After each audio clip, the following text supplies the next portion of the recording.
Hi, we're here with David Nani from Sprinklermatic. Sprinklermatic is one of the valued vendors that we use here with Associate Gulf Coast on a daily basis. And David's here to kind of walk us through not only Sprinklermatic, but how they help our managers, and how we help our boards kind of have a level of calmness, if you will, when it comes to fire protection. So David, if I could, please kind of describe yourself and a little bit of Sprinklermatic, but more importantly, how you help our managers and help our board. Absolutely, Paul. I appreciate you having me today.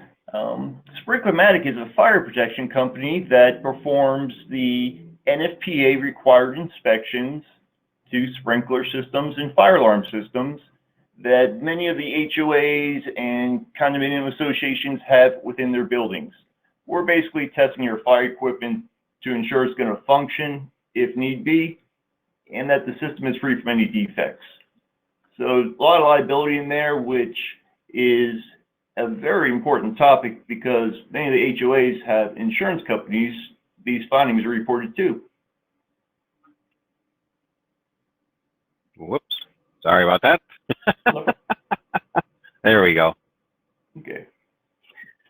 So what is it, when it comes to, obviously, fire protection, those sorts of things, the manager is tasked to be a master of an awful lot of different things, have a lot of different knowledge, but let's be realistic, our managers are not fire protection people.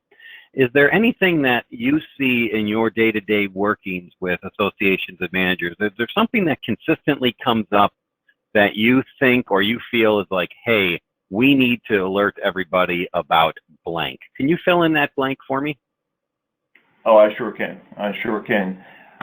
What I find on a basically day-to-day basis working with the CAMs is that they do not understand the equipment that's installed in the building, protecting the lives and the property.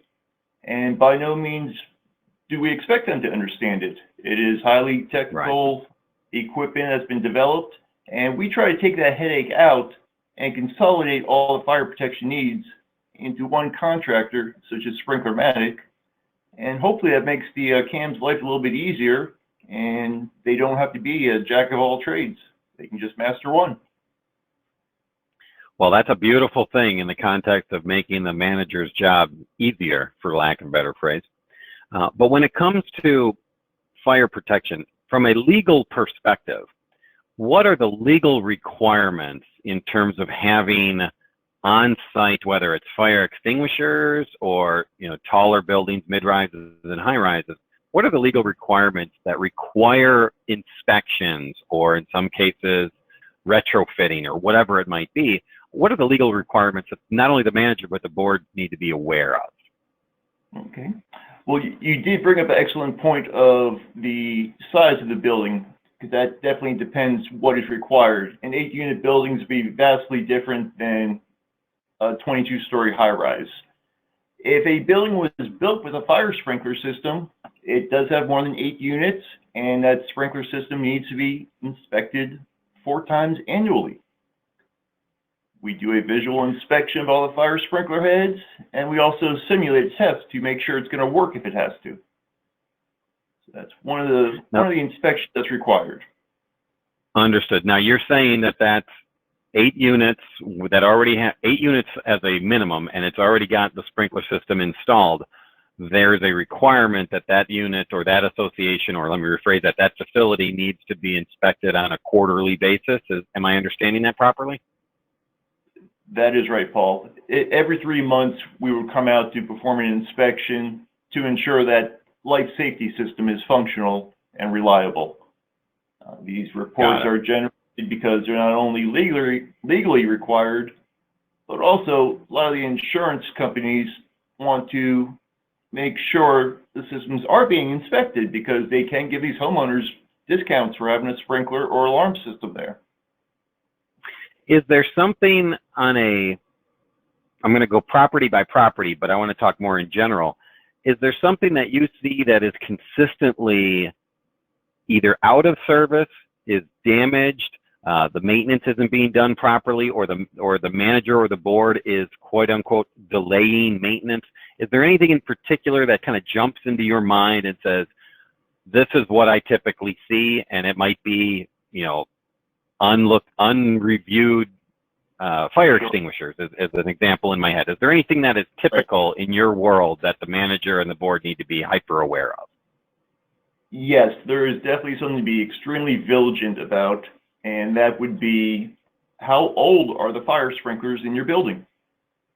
If a fire sprinkler is over 20 years old, it must be tested by UL, that's Underwriters Laboratory, and if it does not pass that inspection, the entire building sprinkler system, or I'm sorry, all the fire sprinkler pendants would have to be replaced, which could be an enormous burden on the financial of the board. Now, when you say fire pendant, you're talking the what looks like the thing that's sticking out of the ceiling, right? I'm guessing that's what you're talking about? Yes, sir. That would be the fire sprinkler pendant. Some of them point down, some of them come sideways out of the wall, and occasionally you'll see them pointing up in certain circumstances. But those glass bulb quick response fire sprinklers that are in basically every residential condo, every 20 years, they need to be tested. If one fails, the sprinklers do need to be replaced. Now, you bring up a good point about these being in every condominium residential unit, or typically in these residential units. From time to time, we have managers and certainly board members who have come across one of these sprinkler heads, these pendants, if you will, that has been painted from the unit owner, because obviously it doesn't match the color scheme of their living room in this example. Correct. But from our perspective, the unit owner cannot do that. Can you talk a bit to that scenario? Meaning, is there any sort of framework or verbiage or even the law that says you can't touch these things? Can you kind of speak a bit to that? Yes, definitely. Yeah, any fire protection equipment can only be quote unquote touched or work on by a serviced, licensed state contractor. And a lot of times folks will have a painter come in to spray the walls, new coat in the ceiling, whatever it may be, and they'll spray right over those sprinkler heads. Unfortunately, that paint acts as an insulator, and those sprinkler heads may not work if there was a heat source underneath them. So that is a real big. Go ahead. Sure. So it's a big issue, obviously. But if it's going to restrict the workings of it, obviously there is the potential for that to be a liability and certainly a lack of insurance coverage if the unit owner has, for lack of a better phrase, painted that pendant and it fails to work properly because of that paint. The unit owner has the potential to be in a lot more, for lack of a better phrase, trouble. Is that fair? That is fair. That definitely is. You know, not only would that open up the owner to possible legal action, he may not be able to make an insurance claim himself since the system was not maintained properly. You know, if the sprinkler head's painted, that's going to be noted on our annual visual inspection. So if painting did occur, it will be written down and we'll generate a report to send to the property manager as well as the fire department. So here's a question regarding these inspections, and as I look at the screen with the inspection, the system inspection slide. Yes. We have from time to time let's talk about the example is a seven-story building and it's got 50 units in it, and okay.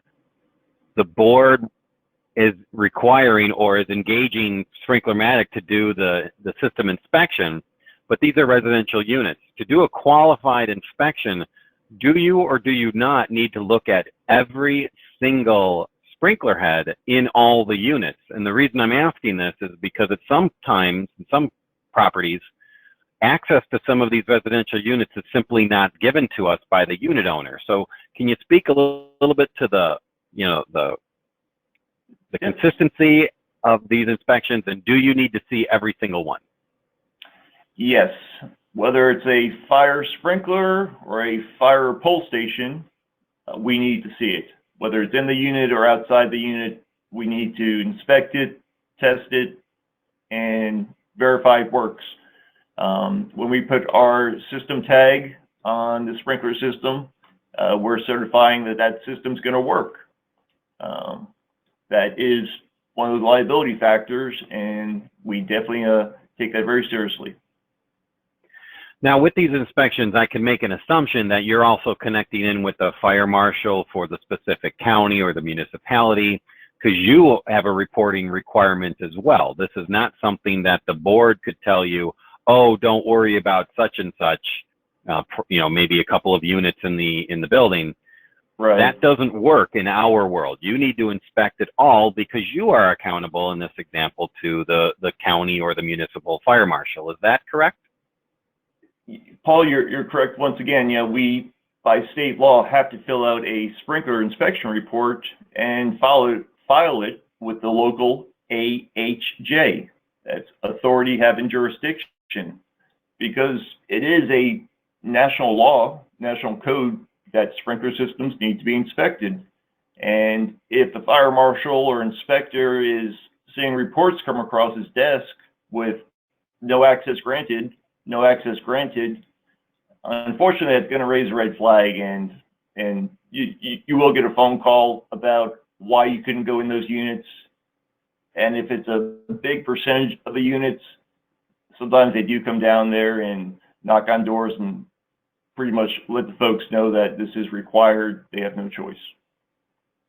Right, and that's obviously something that we as the managing agent with Associate Gulf Coast, we don't want to get down that path. We want to be able to inform our owners and our board members of the process and also the requirements that not only you as Sprinklermatic, but also the county or the municipality are going to, for lack of a better phrase, force on the association, because these are life safety things that have a significant level of importance.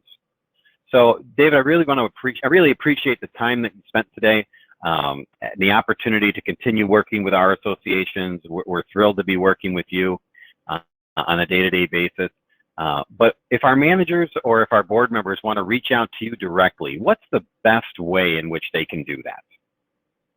You know what, Paul? I'll give you out my cell phone. That's the direct way to contact me. If you have any questions, concerns, want to give me a what-if scenario, I'm definitely open, and you can reach me directly on my cell at 239-410-1866.